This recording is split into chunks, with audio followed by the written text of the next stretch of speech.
안녕하세요. 직장인으로 부동산 투자를 통해 시간 부자를 꿈꾸는 원미대입니다. 오늘은 부동산 가격의 흐름을 움직이는 요소 중에서 인구에 대한 영상을 준비했는데요. 결국 부동산을 사고 파는 것은 사람들의 의지와 필요, 욕구에 의해서 이루어지게 되는데요. 인구수는 수요와 공급 중 수요에 해당되는 지표라고 할 수 있습니다. 이 영상을 끝까지 보신다면 세 가지를 얻어가실 수 있는데요. 첫 번째는 전국 지역별로 인구수가 증가하고 있는지 감소하고 있는지, 두 번째는 관심 지역의 인구 이동은 주변에 어떤 지역과 교류를 많이 하는지, 그리고 세 번째는 지역별 평균 연령을 보는 방법을 아실 수 있을 겁니다. 인구 관련된 지표를 확인할 수 있는 사이트에서 제가 직접 보여드릴 테니 실제 활용하실 때 보고 따라 하신다면 많은 도움이 되실 겁니다. 그럼 먼저 제가 문제 하나 내볼게요. 전국의 인구수는 현재 증가하고 있을까요? 감소하고 있을까요? 사실 자세히 알고 있는 분들이 많지 않을 겁니다. 어찌 보면 모르는 게 당연한 것일 수도 있고요. 저도 그랬거든요. 부동산 투자하는데 인구수까지 알아야 하나? 그냥 앞으로 오를 지역인지 내릴 지역인지만 알면 되는 거지 라는 생각이요. 하지만 지금 이 영상을 보시는 여러분들은 부동산 투자를 제대로 하기 위한 의지를 갖고 계신 분들이시니까 이제는 무조건 알고 투자하실 수 있고 그렇게 하셔야 합니다. 문제의 정답을 말씀드리면 지역별로 증감의 차이는 있겠지만 전국의 인구수는 현재 감소하고 있습니다. 2019년에 5,184만여 명으로 최고점을 찍은 이후 2020년부터 감소 추세를 보이고 있습니다. 그렇다면 부동산의 수요인 인구수가 감소하니까 앞으로 부동산 가격은 하락할 일밖에 없는 것일까요? 그런 주장도 아예 일리가 없는 건 아니지만 하나만 알고 둘은 모르는 주장이라고 할 수 있습니다. 실제로 부동산 수요에 있어서 인구수보다 더 중요한 것이 세대수입니다. 우리가 사는 주거 환경은 인구 한 명당 필요한 것이 아니고 세대를 구성해서 거주하기 때문인데요. 결국 인구수는 감소하고 있지만 세대수가 증가하고 있다면 부동산 가격이 무조건 폭락할 것이다라는 주장은 맞지 않다는 것입니다. 그리고 1, 2인 가구가 증가를 하고 있는데 그러면 세대수는 계속 늘어나고 있고 집에 대한 수요 또한 지속적으로 계속 증가할 것이 예상이 되기 때문에 인구수 감소에 대한 증거로 통계청에서 제공하는 인구 동향 조사 데이터를 같이 보여드리도록 하겠습니다. 먼저 그래프의 파란색 선이 출생아 수, 주황색 선이 사망자 수입니다. 출생아 수의 감소와 사망자 수의 증가 움직임이 2013년경부터 변화하기 시작하죠. 그리고 매년 출생아 수가 사망자 수보다 높았었는데 급기야 2020년에는 이 숫자가 뒤바뀌기 시작합니다. 뉴스에서 많이 들었던 저출산으로 인한 현상인데 그래프로 비교해보니까 체감이 좀 확실히 되는 것 같습니다. 우리나라의 경쟁력을 위해서라도 이 저출산 문제는 국가와 국민이 한뜻을 모아서 빠르게 해결되기를 바라봅니다. 아무튼 인구수 측면에서 보면 플러스가 되는 출생아 숫자보다 마이너스가 되는 사망자 숫자가 더 많아졌기 때문에 전체 인구수는 감소하게 되는 상황입니다. 그래프가 재밌으니까 한 가지만 더 볼까요? 이번에는 혼인 건수와 이혼 건수입니다. 느낌은 좀 다르지만 두 지표 모두 세대수 증가에 도움이 되는 지표죠. 검정색 선이 혼인 건수이고 노란색 선이 이혼 건수입니다. 검정색 선 혼인 건수를 보면 2015년경부터 급격히 감소하고 있는 것이 보입니다. 상대적으로 노란색 선인 이혼 건수는 매년 비슷한 수준을 유지하면서 미약하게 감소는 하고 있네요. 다행입니다. 혼인과 이혼 건수는 신규 세대 수라고 보면 세대 수는 감소할 수 있겠지만 여전히 세대 수가 증가하는 이유는 바로 1인 가구와 2인 가구 수의 증가입니다. 그 증거를 또 보여드릴게요. 보시는 그래프는 통계청에서 제공하는 전국의 가구 원수별 증감 추이입니다. 파란색 선 1인 가구와 주황색 선 2인 가구의 급격한 증가 추세가 혹시 보이시나요? 3인과 4인 가구 추이와는 확연히 다릅니다. 그리고 투자자라면 여기에서 이 지표들을 보고 또 다른 생각을 해야겠죠. 소형 세대가 증가하고 있으니까 대형 평수 아파트의 수요에는 한계가 있을 것이고 소형 평형의 아파트들은 수요가 계속 늘어날 것이라는 것은 맞죠. 자, 이제 전국의 인구수는 감소하고 있지만 세대수는 증가하는 것은 알았는데요. 그렇다면 인구수가 증가하는 지역은 어디이고 감소하는 지역은 어디인지 살펴보겠습니다. 지역별로 인구수 증감을 확인하는 방법은 어렵지 않습니다. 지금부터 제가 두 가지 사이트 아실과 부동산 지인에서 보는 법을 알려드릴 테니까 꼭 직접 따라 해보시기 바라겠습니다. 네, 인구수 증감과 세대수 증감에 대해서 직접 확인할 수 있는 것을 설명을 해드리겠습니다. 먼저 아실 사이트인데요. 네이버에서 아실을 검색하시고 아파트 실거래가 앱으로 들어가시면 아실 사이트가 나옵니다. 중간에 보이는 이 배너에서 인구 탭을 선택을 하시면 바로 왼편에 그래프가 보입니다. 지역별로 선택을 할 수가 있고요. 시도별로, 광역시, 그리고 광역시에서의 시군구별로도 확인할 수 있고 그 시군구 안에서도 동별로까지도 확인을 하실 수가 있습니다. 밑에 이제 월간, 분기, 연간 이렇게 선택을 할 수가 있는데 연간으로 보시는 것을 추천을 드리겠습니다. 그리고 밑에 테이블은 예를 들면 부산 같은 경우면 부산의 밑에 속해 있는 시군구별 그 인구들이 나오고 2년 전, 1년 전, 그 현재 이렇게 3년치의 데이터로 통해서 간단하게 테이블로도 3년 전과 대비해서 현재 인구가 증가하고 있는지 감소하고 있는지를 나타냅니다. 아실에서는 장점은 이 지역별로 빠르게 그래프로 확인할 수 있다는 거고요. 이 추이를. 그리고 부산 같은 경우 한번 볼까요? 부산은 전국으로는 부산 전체로 보면 지금 인구는 감소를 하고 있습니다. 근데 구별로 한번 볼까요? 강서구는 인구가 증가하고 있네요. 아무래도 공급 물량이 늘어났다든지 이런 이유가 있을 겁니다. 그리고 금정구 같은 경우는 부산 전체의 모습과 비슷하게 감소를 하고 있고 유명한 해운대구 가볼까요? 해운대구도 인구가 감소하고 있습니다. 다음으로 부동산 지인은 똑같이 네이버에서 검색을 하시고요. 부동산 지인이란 사이트에 들어가면 회원가입을 하시면 많은 정보들을 이용하실 수가 있고 부동산 지인에서 이 지인 빅데이터라는 곳에서 맨 오른쪽에 있는 인구수 세대수로 들어갑니다. 부동산 지인의 장점은 세대수를 확인할 수 있다는 건데요. 지금 전국의 인구수 변화 추이가 제가 감소한다고 말씀드렸고 세대수는 증가한다고 말씀을 드렸는데 실제로 이 막대 그래프 상에서 보시면 증가하는 것을 확인하실 수가 있습니다.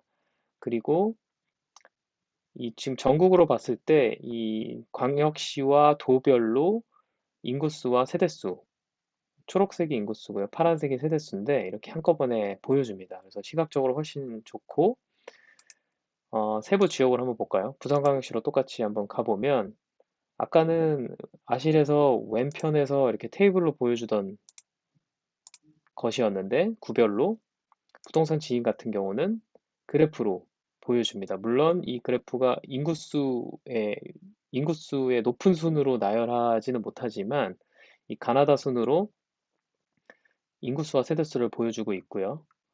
인구수 변화 추이, 세대수 변화 추이, 이 핑크색은 각 그 연도별 증감률입니다. 얼마나 증가했는지를 보여주고 있고 또 추가로 제공하는 것이 있는데요. 이 연령대별로의 비율의 차이들을 보여줍니다. 그래서 그런 거 참고할 수 있고 그리고 그 각 연령대별로 3년치의 증감을 나타내는 부산 같은 경우는 눈에 띄는 것들은 20대, 30대, 40대는 50대까지 인구가 감소했고 60대가 증가했다. 60, 70대가 증가했다. 이렇게 보여지네요. 그러니까 노령화가 좀 진행이 되고 있다. 이렇게 볼 수 있습니다. 그래서 저 같은 경우는 아실은 빠르게 전국을 확인할 때 보고요. 부동산 지인은 세대수까지 확인을 해야 될 때, 이럴 때에서 양쪽을 같이 이용을 하고 있습니다. 그래서 이 두 사이트의 인구들을 보실 줄 아시면 훨씬 많은 도움이 되실 겁니다. 이렇게 사이트를 통해서 인구수가 증가하고 있는 지역을 모아보면 경기도, 인천광역시, 세종시, 충청북도, 남도, 제주도 정도네요. 물론 시도 단위에서 이 시군구 단위로 상세히 볼 수 있으니까 깊이 들어가서 보시는 것을 추천드리겠습니다. 만약 투자 지역을 선정하기 위해서 인구수 증감으로 필터링을 한다면 인구가 증가하는 곳이라면 가장 좋겠지만 인구 감소 지역이라 할지라도 세대수가 증가하는 지역이라면 투자 고려 지역에 추가하시는 것이 좋고 전체 인구수 증감을 활용하는 것은 가능한 20만 이상 되는 도시가 의미가 있으니까 참고하시기 바랍니다. 이제 지역별로 인구수의 증감 추이는 파악했는데 왜 인구가 감소했고 증가했는지 알아야 할 텐데요. 이를 알 수 있는 방법은 바로 인구 이동, 전입과 전출 내역을 보면 됩니다. 순간 이 단어가 어렵다고 포기하지 마시고 그래도 여기까지 잘 따라오신 분들은 부동산 투자를 제대로 하겠다는 이 의지가 있는 분들이시니까 제가 더 친절하게 알려드리겠습니다. 전입과 전출 내역이라는 것은 이 특정 시기 동안에 한 지역으로 몇 명이 어디에서 이사를 왔고 또 몇 명이 어디로 이사 갔는지에 대한 통계입니다. 이 지표는 수요와 공급 중에서 공급에 아주 유용한 지표인데요. 그 이유를 설명을 드리면 보통 초보자들은 공급을 본다고 하면 관심 지역의 향후 입주 물량만 체크를 하죠. 하지만 이제 우리들은 그 관심 지역의 동서남북 주변 지역에 있는 공급까지 함께 봐야 됩니다. 만약 그 동서남북 지역 중에서 관심 지역과 인구 교류가 활발한 지역이 있다면 그 지역의 공급만 확실히 체크하면 되겠죠. 제가 직접 부동산 지인 사이트에서 인구 이동 지표를 보는 법을 시연해 드릴 텐데 더 잘 이해가 되실 겁니다. 네, 이번에는 부동산 지인을 통해서 인구 전출입을 확인하는 방법을 알려드리겠습니다. 부동산 지인에서 빅데이터 지도로 들어가시면 이렇게 대한민국 지도 화면이 보이고요. 오른편에 있는 탭에서 전출입을 선택을 하시고 인구 세대 전출입 맨 오른쪽에 있는 순 이동을 선택을 하십니다. 연령 범위는 그냥 전체로 놓으시면 되고 기간 같은 경우는 10년까지 설정을 하실 수가 있고요. 지금 같은 경우는 이게 로딩이 시간이 걸리기 때문에 1년으로 일단 해보겠습니다. 지금은 광역시와 도별 단위로 보이고요. 스크롤을 해서 확대를 하면 시군구까지 확인이 됩니다. 밑에도 이렇게 써져 있지만 시군구 미만 축적에서는 전출입을 정보를 제공하지 않는다고 합니다. 그러니까 이 지금 시군구에서는 이 단위로는 확인을 할 수 있다는 얘기이고요. 예를 들어서 충남의 천안시로 한번 가볼까요? 향후 천안시에 공급이 많은데 천안을 선택을 하면 이렇게 파란 선과 빨간 선이 보입니다. 파란 선은 천안에서 다른 지역으로 인구가 빠져나갔다라는 얘기고요. 그러니까 전출이죠.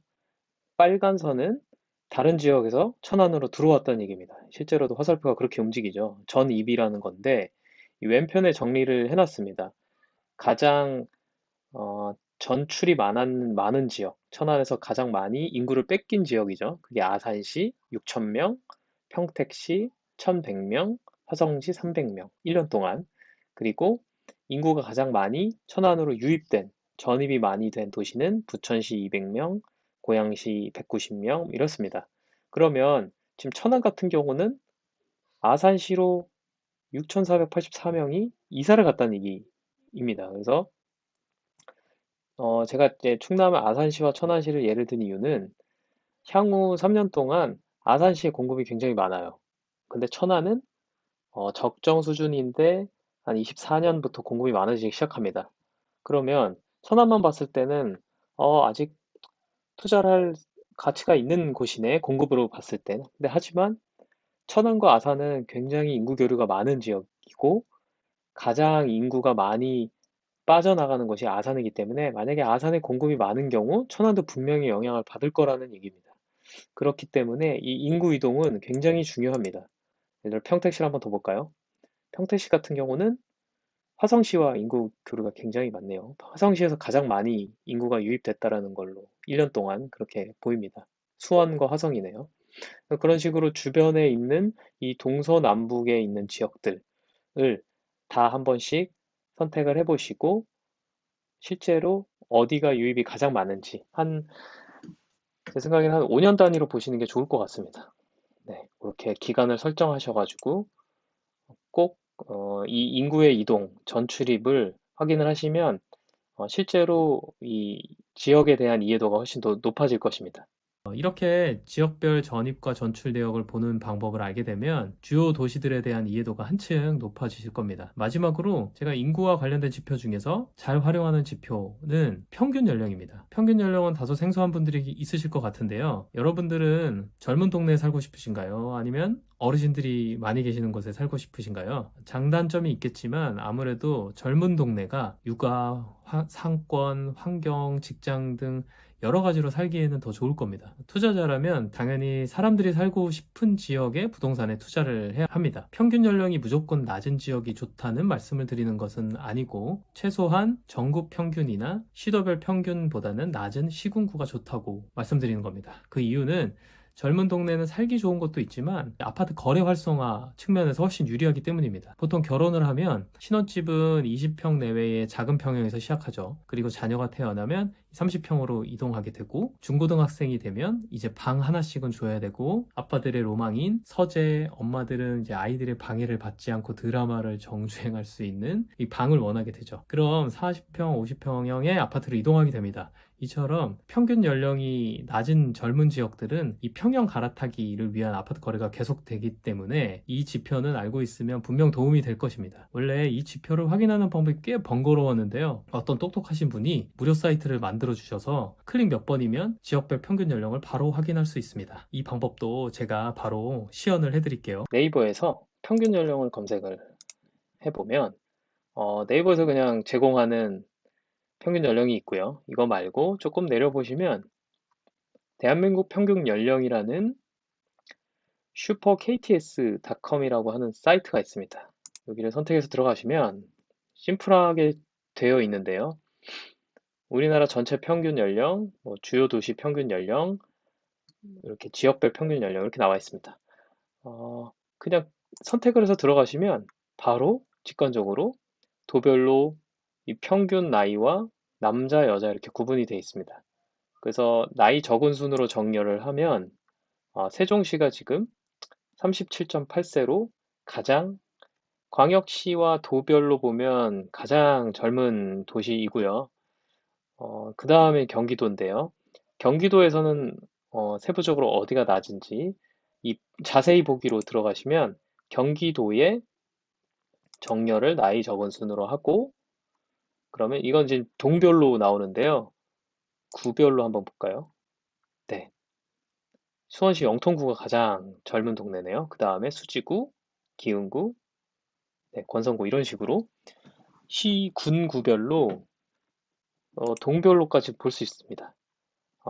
구별로 보면 수원시 영통구가 가장 젊지만 동별로 보면 화성시 동탄 사동이 33세로 엄청나게 젊은 나이인데요.